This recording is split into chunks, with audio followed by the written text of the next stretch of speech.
అండి అందరికీ ఇవాళ వచ్చేసి సర్వపిండి చేస్తున్నానండి. దానికి కావాల్సిన ఇంగ్రీడియంట్స్ బియ్యం పిండి ఒక పావు కిలో తీసుకున్నానండి. పావు కిలో అరకిలో ఉంటుంది ఇది. అరకిలో పిండి తీసుకున్నాను. కరివేపాకు కొత్తిమీర ఇలా సన్నగా కట్ చేసుకున్నాను. ఆనియన్ 2 సన్నగా కట్ చేసుకున్నాను. పచ్చిమిర్చి 2 సన్నగా కట్ చేసుకున్నాను. నువ్వులు ఒక 2 స్పూన్ల నువ్వులు తీసుకున్నాను. శనగపప్పు నానబెట్టుకున్నాను 1 కప్పు. ఇప్పుడు తయారు చేసే విధానం అండి. ఈ నానబెట్టిన శనగపప్పు వేసుకుంటున్నాను.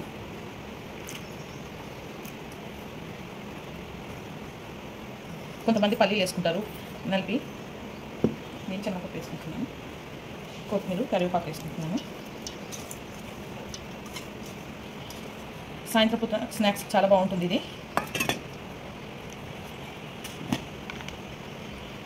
ఒక చెంచా అల్లం పేస్ట్ తీసుకుంటున్నాను.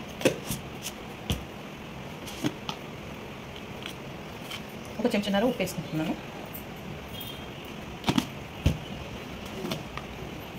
సగం చెంచా పసుపు,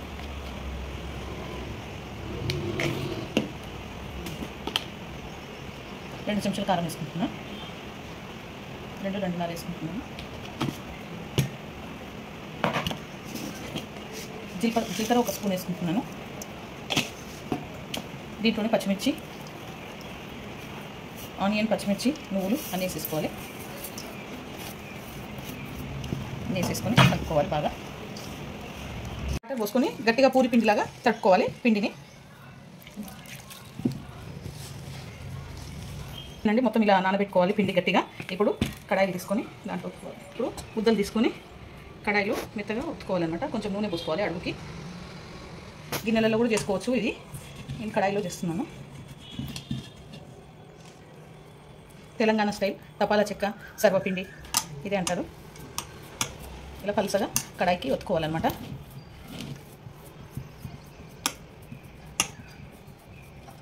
పెట్టుకోవాలండి అన్నీ.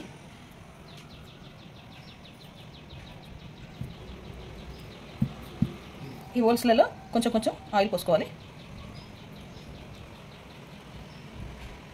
తీసుకొని చిన్న మంట మీద కాల్చుకోవాలి. చిన్న మంట పెట్టుకున్నాను అనమాట. ఇప్పుడు కూడా చూపిస్తున్నాను. ఓకేనండి. ఇంకోటి కూడా ఇలా ఒత్తుకోవాలి మొత్తము కడాయికి. పలసగా ఒత్తుకుంటే మంచిగా వస్తుంది. ఇలా చిన్నగా ప్రెస్ చేసుకుంటూ మొత్తము పలసగా ప్రెస్ చేయాలి.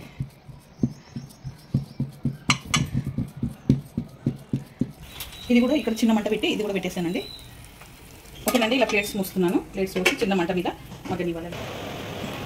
ఓకేనండి. తపాలా చెక్క రెడీ అయిపోయింది. ఈ వీడియో కనుక నచ్చితే లైక్ చేయండి, షేర్ చేయండి, కామెంట్ చేయండి, సబ్స్క్రైబ్ చేయండి. చాలా బాగుంటుంది. మీరు కూడా ట్రై చేయండి. స్నాక్స్ స్టైల్గా నేను నా స్టైల్లో తపాలా చెక్క సర్వపిండి ఏదంటారో అది నా స్టైల్లో చేశానండి. ఎంత బాగా వచ్చాయి చూడండి. చాలా బాగున్నాయి.